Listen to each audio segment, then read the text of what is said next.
How's it going, lady and gentlemen? This is episode 94. JT here on behalf of the Ethfinance daily thread on our Ethereum.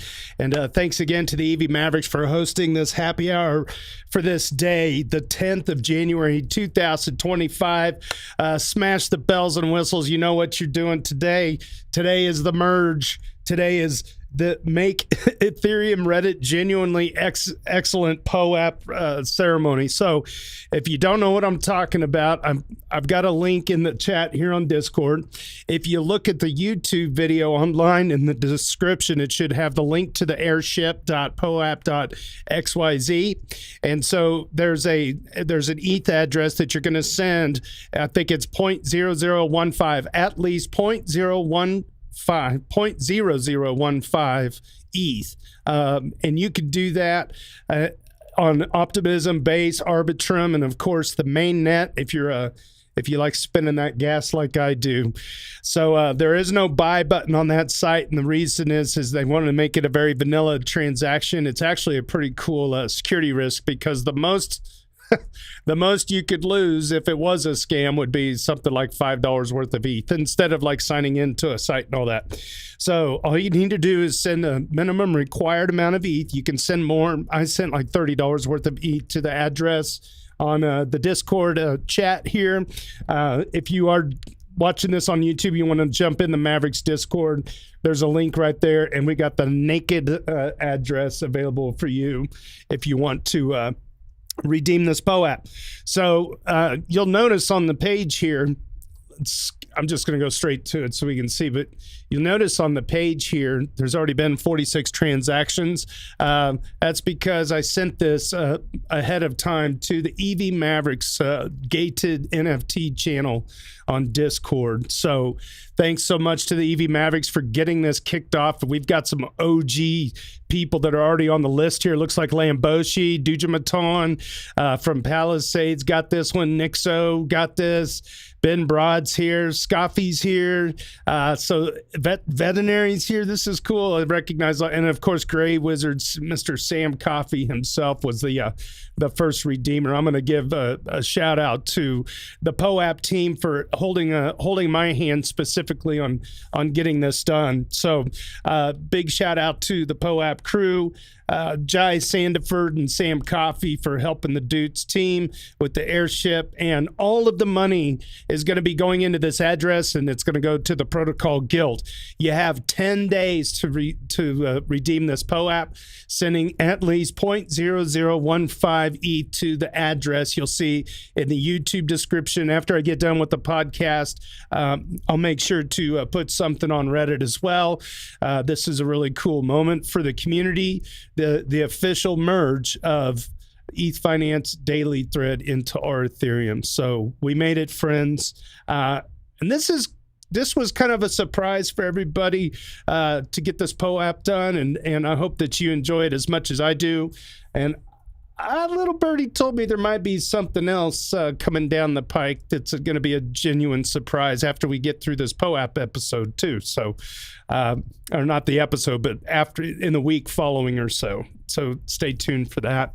Well, if you're new here, the Weekly Doots live stream is all about showcasing the best of the week from the Ethfinance daily thread on our Ethereum. This is a read-along reaction series, and if you want to follow along, head on over to dailydoots.com, designed and produced by our very own Hani Abu. Big thanks to Tricky Troll for capturing and curating each day's Doots. Big shout out to him. He's got almost at 1,000 daily Doots with the help of the substitutors. He's done 99% of the work. He's got maybe 9 more days to go and they'll hit 1,000. We should have a POAP for that too if anybody wants to take the lead on that. So big thanks to Tricky Troll, and big thanks to the A Word for capturing and curating the Weekly Doots list, which is what this podcast is based on. Subscribe to us on Apple and iTunes. You can just search Ethfinance EVMavericks. Also available on Libsyn, Spotify, and wherever you get your podcasts.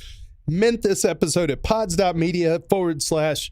EVMavericks. If you're watching my stream, my second window on Discord, be sure to mute that window to avoid any echoes. And as always, if you know anybody that wants a piece of this action, please send them my way. Well, we got a lot of people piling in on the Discord right now. Welcome in. I hope you guys are getting a chance to check out the chat. Go grab that address and let's go funnel some money to the Protocol Guild and get a nice little POAP in the meantime. Very good. All right. Well, I think it is time. There's no guest this week, but I wanted to make sure that I had enough time. I have to go shoot a short film when I get done with this Weekly Doots show, but I definitely wanted to make a big celebration out of this POAP event. So awesome. It's been a journey getting all the way from our Ethereum to ETH Trader to Ethfinance back to our Ethereum again. And we have an Ethereum subreddit where you can talk about a little price action and throw some shit posts in there too, which is always good for the memes. All right, and if you're on the YouTubes, you know what? I could probably put this link in here as well. I'll put it in the chat on YouTube if you guys want to go throw some duckies over to the Protocol Guild and get your POAP. Just one more time, 0.0015 ETH is the minimum amount, and you can do that on mainnet, Arbitrum, Optimism, and Base. So here we go. All right, let's jump into it. Let's go straight into our rich list for this week. I'm going to refresh the page here. At number 10, Scientist at 90. Hanny Abu at 103. He's climbing up. Set One Less at 105. Crypto Wow Currency at 108. 696. ETH at 111. Tricky Troll climbing up. 136. Harrog at 141. Benito 2030 at 157. Logri the Bard climbing up as well at 162. And the everlasting almighty Super Fizz is at the top of the heap at 218. Check this out. We have 1,129 duders that have made the list at dailydoots.com. All right, let's go right into our Weekly Doots for this week. Before we do that, let's do the announcements. Kate Lawrence is joining us next Friday for Blockcelerate.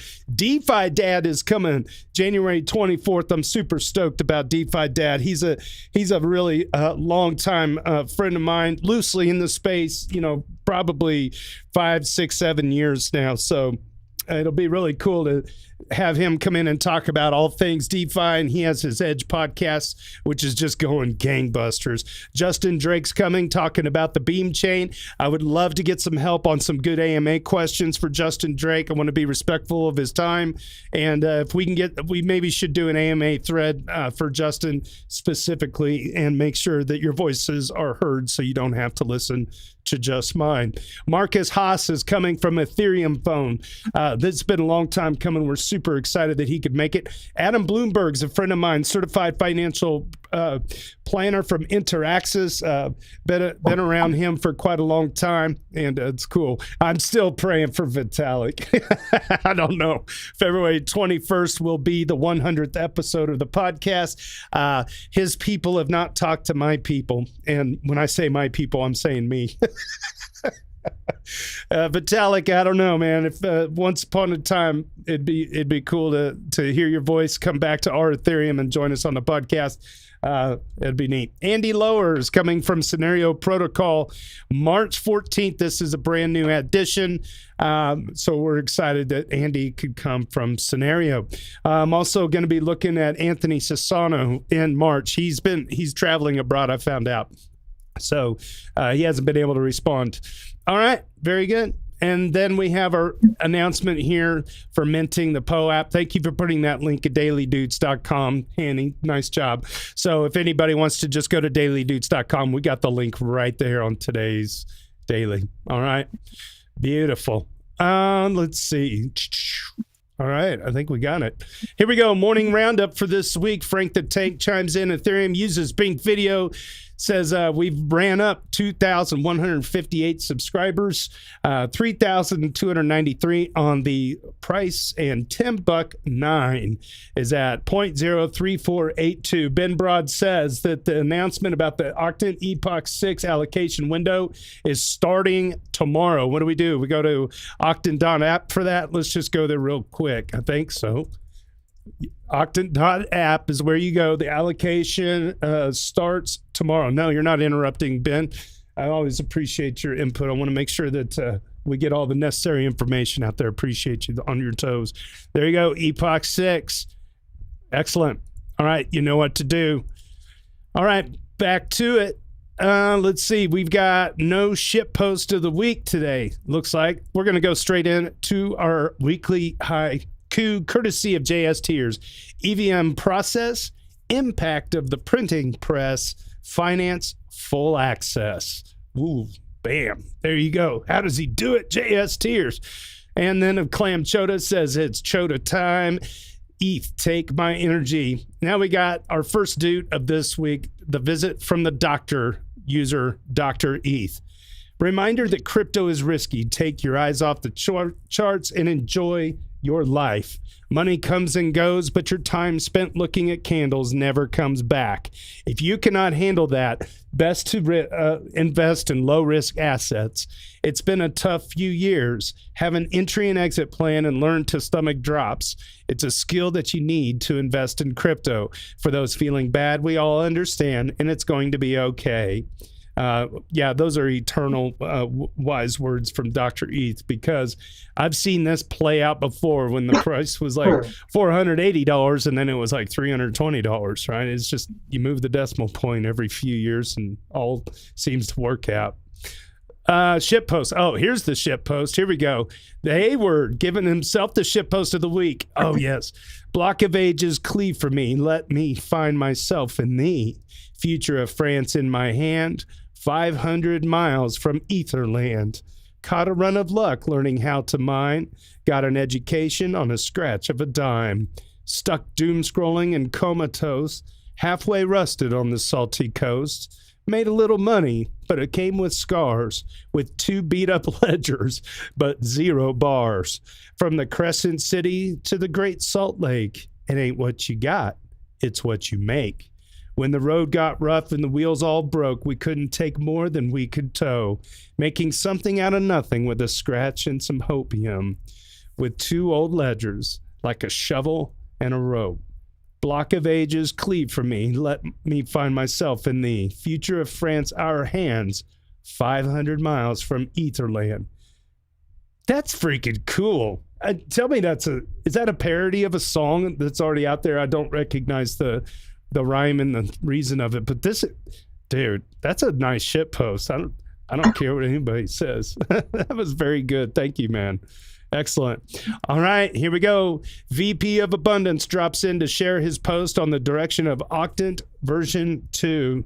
GM, James here from Octant. Stoked that this channel is coming back to life. Big shout out to everyone who made that happen. Just dropped some knowledge on where we are going for Octant version 2.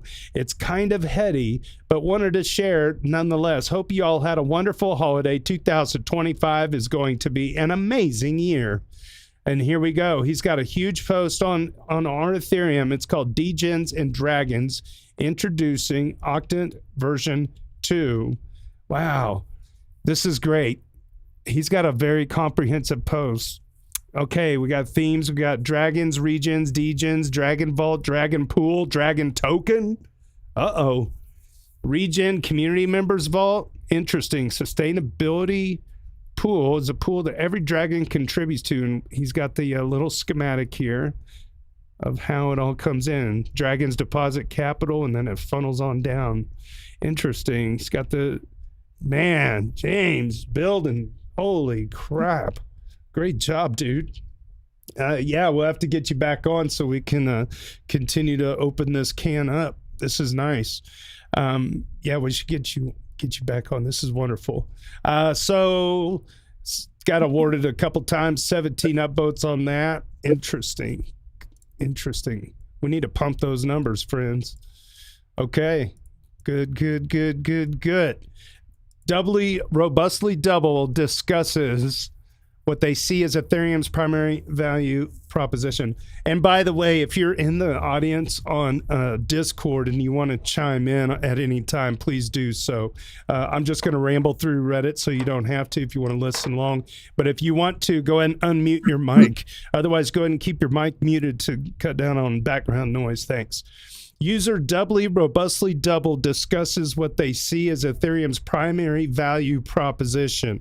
Ethereum's main value proposition, in my opinion, is from securing the information and value on its network. Man, that's a perfect sentence. The value part is obvious. The ticker is ETH. ETH itself needs to be valuable in order to guarantee the continued functioning of the chain. Without ETH value, there will be no stakers, no block proposers, no block builders, no transactions, no chain. The second piece is information. ETH needs to be expressive enough to contain the various pieces of information that we find useful to put on chain. Bitcoin is minimally expressive, so it was highly limited in the amount of information it could store on chain. Ethereum expanded the expressiveness to essentially infinity with a Turing-complete programming language, Solidity, for smart contracts. Now anyone can write any smart contract, put it on chain, and anyone in the world can instantly interact with that system. I also believe that Ethereum has passed the bottleneck stage for the most part, with fees such that it isn't too expensive to put information into the chain anymore. Layer 2 total value lock suggests so, at least. Being able to rely on the chain and the information stored on it to persist into the future relies on the decentralization of the network. The more decentralized it is, the more likely it is to be resistant to attacks of all sorts, be it cultural, physical, or financial. Essentially, it creates the most neutral credibility in terms of users being able to rely on it to function as intended. Additionally, network effects exist all over the place for ETH. Here's some examples. Number one, mind share and the number of holders who are committed to the network and the ideas behind it rather than just trying to make a quick buck or scamming people.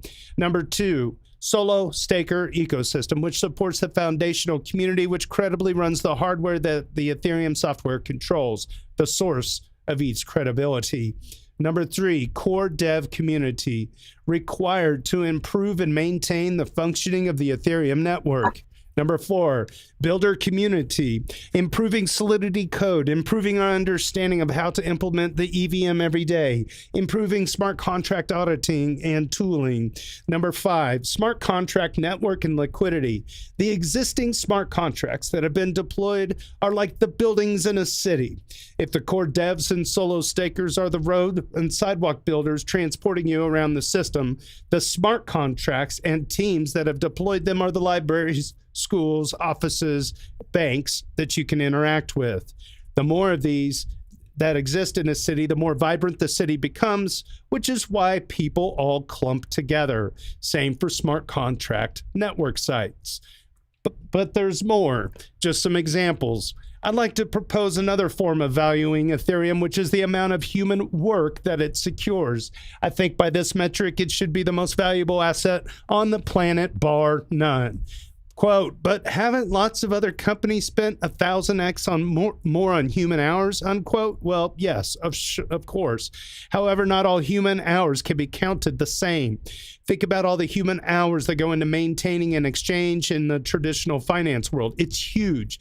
Now you deploy a Uniswap contract, which is a fancy version of X times Y equals K, and voila, you have solved exchanging tokens.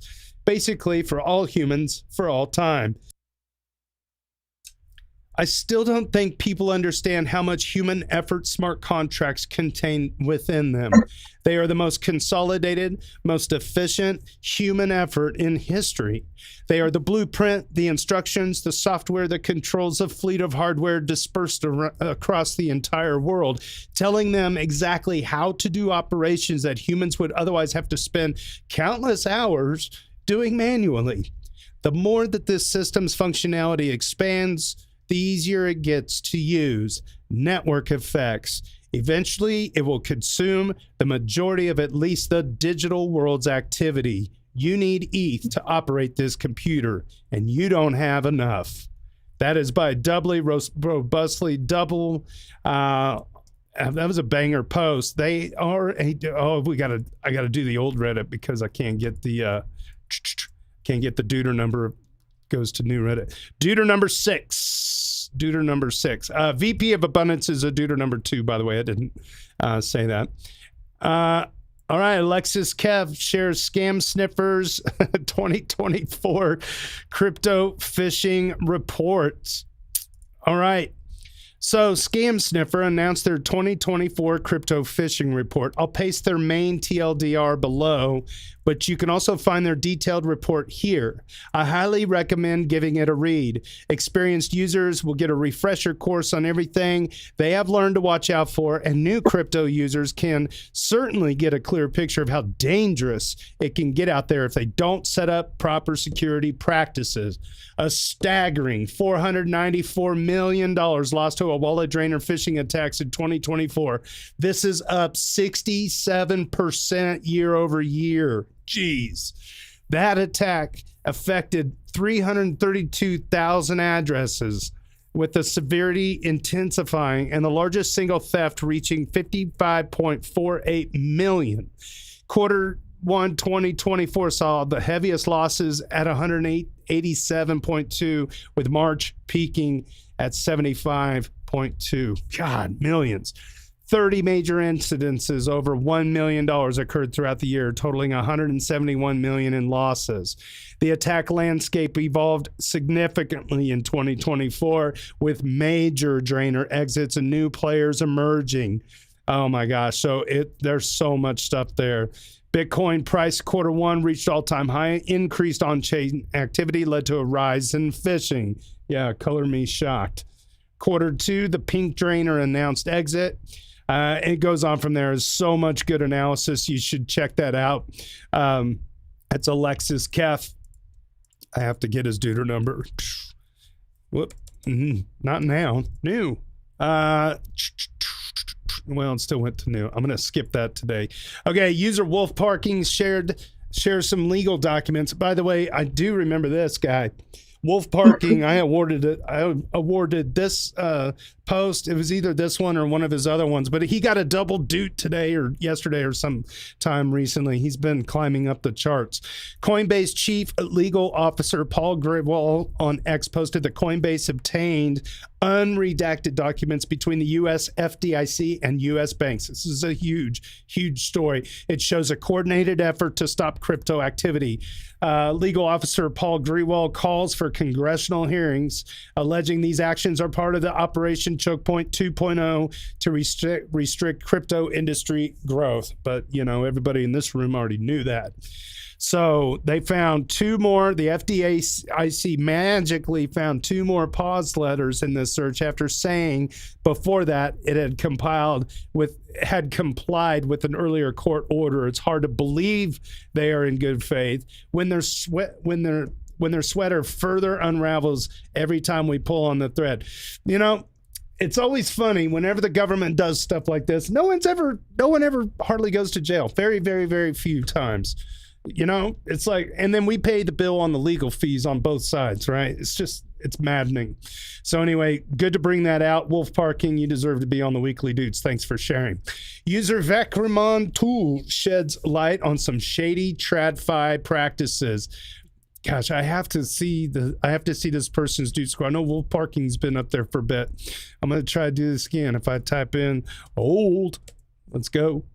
Vecramon 2 is a Dooter number 2, relative newcomer, actually a very newcomer to the Weekly Doots. CPFOF, okay, sheds light on TradFi practices. Anybody know? Type in the chat, what is PFOF, so I don't screw this up, because I make up shit sometimes. Oh, man. What? Yeah, if anybody knows what PFOF, okay, it says dark pools and how market makers work fundamentally by, quote, providing liquidity. PFOF does not require your purchases to go lit markets. Okay, thank you. It's payment for order flow. Thank you, Bergmansky.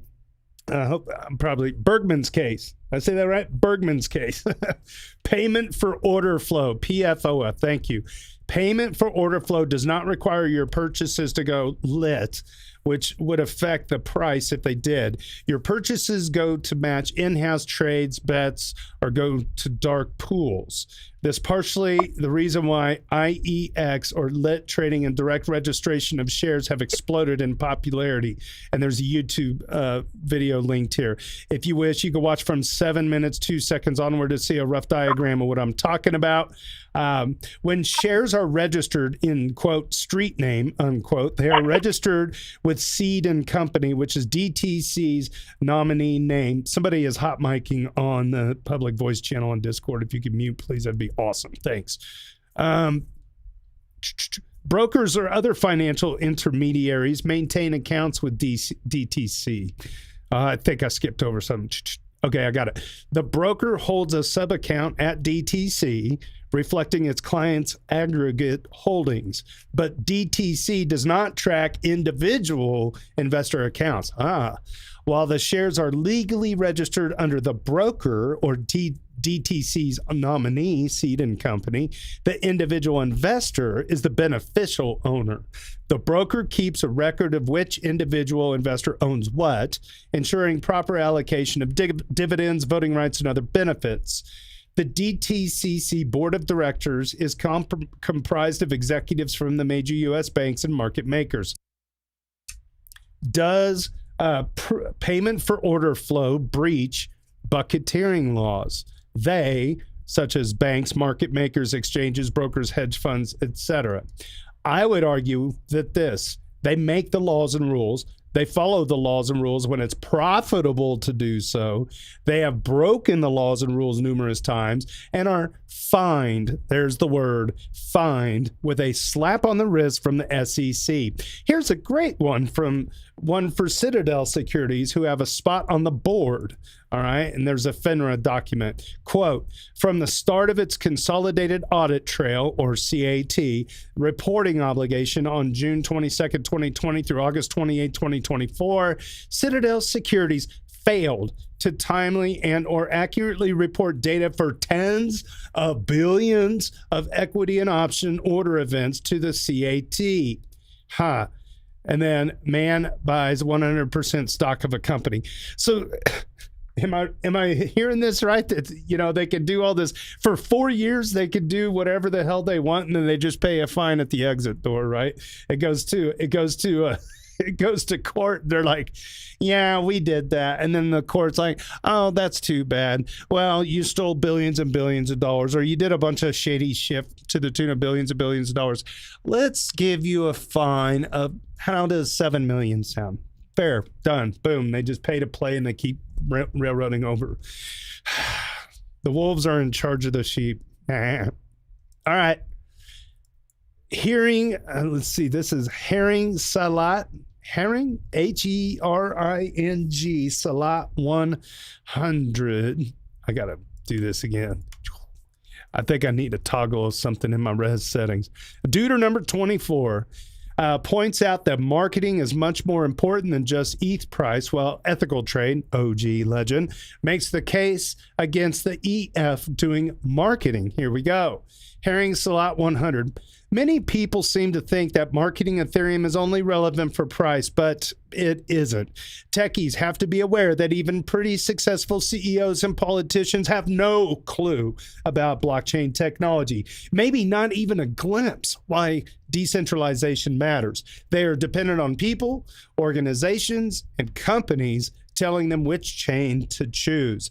If they are growing comfortable with using other chains in Ethereum because of marketing by these actors, it is a net negative for Ethereum, the network and project, and not just the ETH price. It isn't a price pumping scheme, but a basic necessity to educate normal but influential people with easy to remember and understand marketing buzzwords and campaigns. Ethical Trade replies, unpopular opinion, the Ethereum Foundation shouldn't do marketing. While there have been many bad choices made by the EF over the years, I'm siding with them on this one. First off, marketing what? There are three main things that could be marketed. marketing Ether, the asset, marketing Ethereum, the network for adoption, and finally, marketing Ethereum's values. Let's start with marketing Ether, the asset. Marketing a token has a name, shilling. And the vast majority of crypto shilling is done by scams. Even most alt ones don't openly suggest buying their tokens. Also, keep in mind that the EF needs to sell ETH to fund development. Shilling ETH while selling it at the same time would probably be one of the easiest ways to lose credibility to institutions. Clearly, a bad idea. Number 2, marketing Ethereum, the network for adoption. Competitors are very active in this, constantly pushing for adoption, probably often paying for it through artificial partnerships. The obvious problem here is that we're barely able to accommodate our existing demand. Ethereum L1 can still only process 12 to 15 transactions per second on average, and is very easy to saturate, making the network unusable for most use cases. Existing L2s already put blobs at target value. You might say that the target will double with Pectra within a couple of months, but remember that Sony's, Kraken's, and Deutsche Bank's rollups aren't even live yet. Do you really want to promote Ethereum to institutions for them to build on it, to then see them fail at launching their products because the network is saturated? Not only have many institutions already started building on Ethereum by themselves, but it's also still too early to try to onboard the entire world. Our time will come soon enough. And finally, number 3, marketing Ethereum's values. The point is probably the most debatable of the 3. It would indeed be great if the world saw the value of decentralization and censorship resistance, but based on current metrics, it seems like this is already fairly well understood. It's no coincidence if the 2 most valuable blockchains are the 2 most decentralized. It's no coincidence if Ethereum managed to remain home to 55% of the stablecoin market, 78% of real-world assets, and 55% of DeFi total value locked after years of insanely expensive transaction fees. It's no coincidence if Ethereum has all this crazy institutional adoption. Truth be told, I think Ethereum doesn't need marketing. The network effect is already past escape velocity. We have barely started to enjoy the benefits of the roll-up-centric roadmap. The future of marketing will be done by institutional layer 2s when they'll promote their services to their user bases, just like Coinbase already does with Base, and by adding 7 million weekly addresses to the ecosystem. What do you think Kraken, Sony, and Deutsche Bank will do after they launch their rollups? Well, they'll market it to millions of their users. Do you think that all institutions building on Ethereum have made it public yet? Hell no. There's probably dozens of rollups being developed by big brands today, waiting to be announced to keep a competitive edge. I'm going to interject my own opinion here. I've been saying that for a long time. They won't roll the stuff out. Those big boy companies, they don't roll out stuff until they got, I feel like most of them don't, until they actually have something to do with it. But anyway, after launching, they'll market their services to their users. The recent push for marketing by the EF is mostly driven by impatience with price performance. That I agree with. That's my opinion. But I happen to believe that it won't be long for this problem to be solved as well. Ethical trade bringing in the heat. I love it. What do you guys think? If you want to chime in, go ahead anytime. All right, moving on down. Next Level Fantasy shares a stream of thoughts on public goods funding and regen communities. All right, here we go. Gitcoin, 10.4 million allo GMV, achieving 69% of the business goal. 8.2 million in matching funds distributed through 105 rounds. That's awesome. 141,500 donors made 729,000 donations, contributing 2.1 million in crowdfunding. A 64% grant approval rate with 1,743 grantees supported. Man, that is great. Those are great numbers, Gitcoin. All right, and then GiveEth. GiveEth, total donation value, 1.5 million. Number of donations, 62,000. Number of donors, 12,000. And some change. New projects onboarded, 4,689. Wow. And the amount of givebacks, GIV sent, 12 million give tokens at $120,232. And we've also got some Green Pill Network and Refi DAO information, and then some stream of thought by user Next Level Fantasy. Let's look up their Doot score. Thank you, Next Level Fantasy, for coming in with some of these metrics on funding.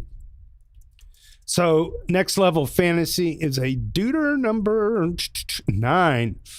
Okay, Octant deserves to be mentioned, here, along with the heavy hitters, but they've been on a perpetual 90-day epoch cycle, and I couldn't find an end-of-year recap. Money talks, and their staking yield is massive. That's no joke. Octa version 2 looks like an awesome iteration. I'm sure it's popping most places, but kind of feels like Optimism is the main layer 2 hub for public goods funding, and I think what they're doing with retro and metrics based on based funding is super interesting. Cello, is it cello or cello? I was a musician. I'm going to say Cello is really focused on refi and Arbitrum and has been making a big push. Maybe anecdotal, but I'd be curious what others are seeing. Bummer that Public Goods Network didn't work out. Might have been a timing execution more than a flawed concept, but who knows? Was PGN an Optimism? Somebody could say in the chat that would be helpful. Thanks. The regen space is still maturing, but pretty pumped about the broad embrace of collaboration and increasing focus on impact measurement and standards and capital formation, allocation, experimentation. So many other regen education-based organizations and projects that are all pieces of the puzzle. Funding the Commons, VDAO, Regen Unite, Bloom Network, 27/7, and goes on and on. So keep them going, guys. A bunch of Green Pill chapters, guilds, and Refi DAO local nodes are absolutely killing it. Having spent most of my time the last year with Green Pill Network, Dev Guild, and Writers Guild, I still have a lot of furniture to move around, infrastructure to develop, and operational mechanisms to polish within Green Pill. But 2025, we're really leaning into the regen coordination, which was established in 2024 with Refi DAO and Cello PG. But let's grow DAO, GROW DAO, and probably some others deserve props for really amplifying and contributing to the cause. In 2024, had a round for organizations, one for individuals, bioregional finance, and agroforestry DAO. Some top-of-mind real-world impact tools such as Impact Miner, Gain Forest, Restore, Ethics Hub, Helios, Solarpunk DAO, Green Goods, Sylvie, Coconut Network, Tree Gens, etc. It goes on from there. And then to tie this off, trying to post more often without overthinking it. Would love to see more public goods funding content here. It really is important for Ethereum sustainability, culture, and competitive advantage. There's a huge demand for better marketing of Ethereum, and I think the regen PGF space is gold in that department. Next Level Fantasy, don't ever stop posting these updates. That's amazing. I was doing stuff for Green Pill and in the past, and it's a great community. Let me get a drink of water here. I might be barbecuing in Denver. I may have a date secured. Gonna have some final details. It's early enough in the week that I could probably barbecue somewhere else. So maybe a Green Pill EVMavericks little place at an Airbnb would be kind of fun. Just need a little bit of funding to get it paid for and help me out on gas money and all that. So I don't know if Mavericks want to host one. I got a location. It's Brian Smokovich is from the R Ethereum. He's a fellow moderator. We had him on last week. He's got a place. He's just trying to find a sponsor. So I don't know if EVMavericks want to do something. Yeah, Ben Broad says the Doots is funded by Octant. Yeah, that's no doubt. And yeah, we got a chunk of change from Octant and the community. So big. Yeah, Ben Broad is saying in the Discord here, could we fund the barbecue? It's an ethical question, I guess. Maybe we could. What would you call it? Would it be like a meet and greet advertising, something like that? I don't know. I can feed anywhere from about 80 to 100 people, depending on how ambitious we want to get. I think it'd be kind of fun because I know there's Mavericks that go to there, and there's enough of you guys that are not Mavericks that are lurkers. If you're hearing this and you want to go to a barbecue, maybe we'll try to figure it out. I need what I do typically is a pulled pork, coleslaw, beans, bread, and chips. And I provide all the flatware and paper plates and all that stuff. And I try to get like $22 a person or so. I'm driving from Kansas City. And then I usually bring some rub to give away too. Anyway, enough of that. I'm getting hungry talking about it. User Hanny Abu explains how he stepped up his game, and now you can too. Except from the Hedge Magus on another thread, context is they want to contribute to promoting Ethereum but don't know how. The quote is, "It's something I want to work on. I feel like if I'm the one throwing this out, it's not right that I don't do my part. I'm just not sure what my best offer to fixing this is yet." You don't need to be a genius, Hanny says. You don't need to be a genius to contribute in meaningful ways. For example, I created EthereumAdoption.com. Hanny's way too modest. He's got about a dozen websites, but I get the drift because I saw there was a gap in what was happening versus people's perception. My first iteration of this was just a markdown file with a list of links. Didn't know how to create a website or manage a server. It was just a markdown file hosted as a static site. If anybody wants to get started on something and would like some support, feel free to comment here or DM. That's a generous offer. Hanny Abu gives up so much time to doing cool stuff. I love how he puts, like, you don't need to be a genius to contribute in meaningful ways. I think that I speak on behalf of the Daily Doots team and the podcast. There's a room with like 10 of us, and it's like none of us could do this on our own. It just be too overwhelming. We do it for the love of it. We got a little bit of funding, but that didn't come at the beginning, you know. And even if the funding wasn't there, we would still, you know, we haven't even figured out how to spend the money yet. You know, like, do we want to advertise? Maybe we do some public goods. I don't know. The point being is, like, you don't have to be a generational genius to contribute to Ethereum. Ethereum's layer 0 is multifaceted. Everybody has a seat at the table. Find what resonates to you. Everything that is small is actually large in the long run. If you just find one thing that you can do and be consistent at it, that's all that anyone can ask of you, right? So I realized that starting the Daily Doots and doing all that stuff before Tricky took over, I just felt like there was other things I could be doing if we could find somebody to delegate that work to. Tricky took it over, you know, and then the A-word took over doing the weekly stuff.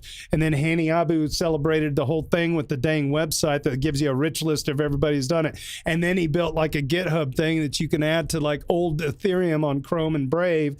So you can see the Doot score hovering right by the name. It's like, it's so freaking cool. Like, just little things like that. And it's like, then it was like, well, shoot, maybe I'll just ramble in a microphone about it. I don't know. It's just, it's cool. There's nothing like it in the community is everything, man. It's really nice. So hats off to Hanny Abu for explaining to a relative newcomer how to up their game and just actually put rubber to the road and make something happen in your journey. Awesome. Logri the Bard, here we go. Woo! Bangers as always. He's in the audience, I'm sure. Hey, Logri, good to see you there. The mutual fund celebrated its centennial last year. These were the crown jewel of fintech in their day. Oh, okay, so he's talking about TradFi mutual fund. Okay. These were the crown jewel of fintech in their day, and they predate the SEC, which is a good reminder that fintech innovation was entirely possible before the SEC graciously stepped in to protect all of us.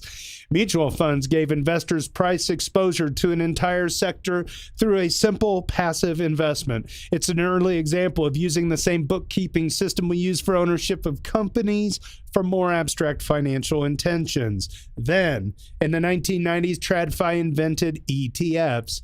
These were more tax efficient than mutual funds because buyers could treat income as capital gains and redeem the shares for in-kind assets, which avoids a trade. But most importantly, they were natively tradable on the stock exchange throughout the day rather than indirectly through the fund company or brokers after the market close. Taxes deferred allow you to compound more money before eventually cashing out. Paying a lower tax rate effectively increases your yield compared to dividends. Fairer redemptions protects the PEG and leads to a healthier asset for buyers.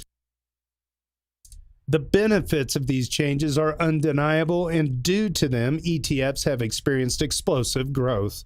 Since their inception, ETFs have been gobbling up an ever larger share of the economy. In the early 1990s, at the advent of the ETF, mutual funds accounted for around 20% of the New York Stock Exchange total market cap. Wow. Today, mutual funds and ETFs together account for around 40%. This is an addition to the market cap rising from 36.7% of US GDP to a staggering 208%. This shows just how much fundamental value there is to a financial wrapper around even the simplest financial intent, such as a basket of assets. But the blockchain is doing much more than acting simply as a ledger at this point. It does more than transfer value. It adds value by enabling you to express financial intentions. Today, you can capture a financial upside from any type of price movement you like. There are ways to profit from the price going up, down, sideways, or just being volatile. DeFi has already rebuilt most of TradFi on more technically sound infrastructure backed by more math and less counterparties. This covers everything from decentralized exchanges to rate stripping protocols to options protocols, and even some entirely new things like prediction markets, leveraged carry trades, and fully internet native bond. Wrapping these financial intents in tokens offers the same benefits ETFs brought to the stock market, but once you combine those benefits with the power of finalization, you achieve self-compounding, yield-bearing, leverage strategies underpinning the token that anyone, anywhere in the world can access with nothing more than a swap or deposit. You no longer have to resort to something like this, and there's an example. I'll open it up. And he has it on Tokenomics Explained. It's the double Logri. That's a groundbreaking piece if you haven't read it yet, the double Logri. You no longer have to resort to the double Logri. Uniswap version 1 didn't return a token. Uniswap version 2 did. And I attribute this simple fact to its dominance today. The simple act of creating a token for each LP enabled the liquidity farming boom of 2020. In TradFi, when you wrap these things with their own identifier and make them tradable, they call it a structured product. In DeFi, we call it a token. In the same way ETFs are eating the stock markets, tokens are going to eat TradFi. Don't lose sight of the forest for the trees. This is a multi-trillion-dollar opportunity, and that is courtesy of Logri the Bard. Any words? Oh, there's a lot of good links in there. So if you are just following on voice, go look up the post and click into some of the links there. The last one there is a link to Larry Fink agreeing with me, which I think was probably worth going to. I don't know if you can hear. We believe the audio on Discord. Can you hear this? The next step going forward will be the token. That's okay. If I share it a different way, I bet you can. Hold on. Let's try it. Let's see if I can change windows. I should be able to, you should be able to hear audio now. Let me back up. Our technology, no different than Bitcoin was a technology. Nothing. Sorry.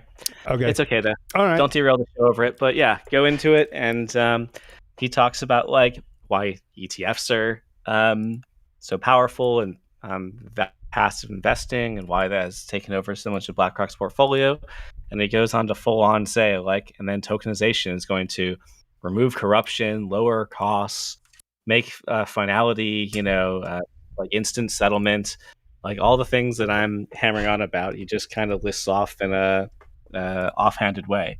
And it's like, okay, if you don't think that that's coming to TradFi, the largest asset manager in the world does. So yeah, this is coming to TradFi. yeah, And look at the size of it. yeah. The ETFs are 40% of 208% of the US GDP. That is almost 100% of the US GDP. Almost, just, right? And if tokens eat that, right, then we're going to have a crypto market cap via tokens that is the size of the US GDP. Yeah. No, it's incredible where this conversation, like Larry Fink wasn't always like this, just like Jamie Dimon from JP Morgan, you know. It's funny how everybody kind of changed their tune. I feel like we had a whipsaw change of tune with this latest, like just last year, just the amount of money pouring into politics from crypto. It's like it's not going anywhere. It's just not. So yeah, well, that post was a banger. All of them are. You can find more from Logri the Bard at tokenomicsexplained.com. I always read that as tokenomic sexplained. But he's got a wonderful website here. He has a bunch of blog posts that you can check out. And he is, what are you, number 2 on the leaderboard for dailydoots.com, somewhere in there? Yeah, but I'm never catching up to Fizz. It's fine. Yeah, you will. I think he stopped posting from that account or something. I don't know what happened. I feel like there's like Soup Fizz that's like a misspelling, and then there's Super Jizz. Yeah. He maybe that's his own way. Like maybe he wants to see if he can have 10 iterations of Super Fizz in the top 10. I don't know what he's doing. That's part of a growing post on tokenization, right? I had one on finalization, the benefits of it. This is on, tokenization and the benefit of combining finalization with tokens, like what a financial wrapper is. And next, I'm going to talk about a bunch of the financial intents that are being developed by various application teams that I'm aware of today, right? So we have like Index Co-op is making leveraged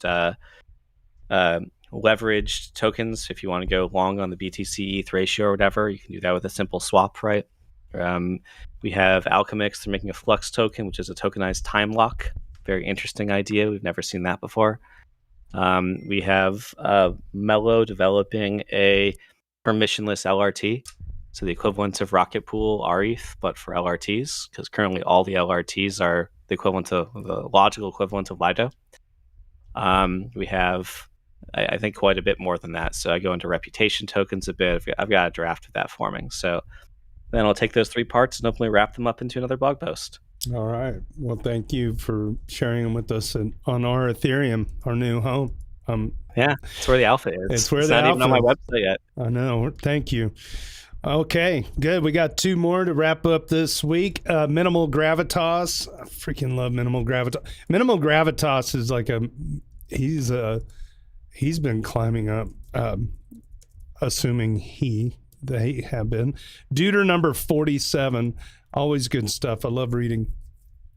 This isn't strictly an Ethereum. Okay, Minimal Gravitas covers a Declaration of Digital Rights post that they saw. Yes, this was on X. I remember this. This isn't strictly an Ethereum or even crypto thing, but it's an example of the cypherpunk values that are probably a large part of what attracted many of us here in the first place. And on X.com by an account called Design It For Us. And it's crazy. It only had, I'm going to go ahead and retweet this now. Not even 50 likes, but it's got 31 retweets, which is good. A declaration of digital rights put together by a group of young people to address the real dangers and risks of the online world that is being built for them. Below are a section of 5 out of their 12 points that particularly resonate with me. But to be honest, they are all good. I just don't want to rob them of clicks by sharing them all here. So yeah, good for you. If these are values you want to support, then I would suggest you like or share their tweet to help encourage others, encourage these views. Number 1, there's only, what did he say? There's 5 out of the 12 points, but the 5 he's going to cover: right to privacy, right to user controls, right to delete, right to transparency, and right to be protected from manipulation. Let's go to right to privacy. Social media platforms collect endless amounts of data on us. Young people have the right to scroll without big tech listening to them on every corner of the internet and selling off that data to the highest bidder. Companies should be responsible for designing social media and AI products that can consistently protect and preserve our personal data. Privacy must come before profit. Moving on, right to user controls. Suggested posts and feeds, new shop features, algorithms, endless scrolling, and never-ending push notifications. Whether you like them or hate them, young people have the right to switch the most harmful features on or off whenever we choose. The right to delete. As consumers of digital products, young people have a right to permanently delete our own content and leave social media platforms that are not working for us. Social media platforms should uphold that right, delete our information, and leave us alone. The right to our personal information is solely ours, not social media companies. Right to transparency. Big tech has thrived off the presumption that they are above the law. They leverage their power as private companies to profit from our pain by design while shielding themselves in opacity. Like any other public goods, we as consumers have a right to fair and transparent products that are responsible to the user and the law, not the shareholders nor the CEOs. And finally, the right to be protected from manipulation. Like never before, big tech has relentlessly leveraged innovation against the best interests of users, manipulating our data and weaponizing our well-being against us.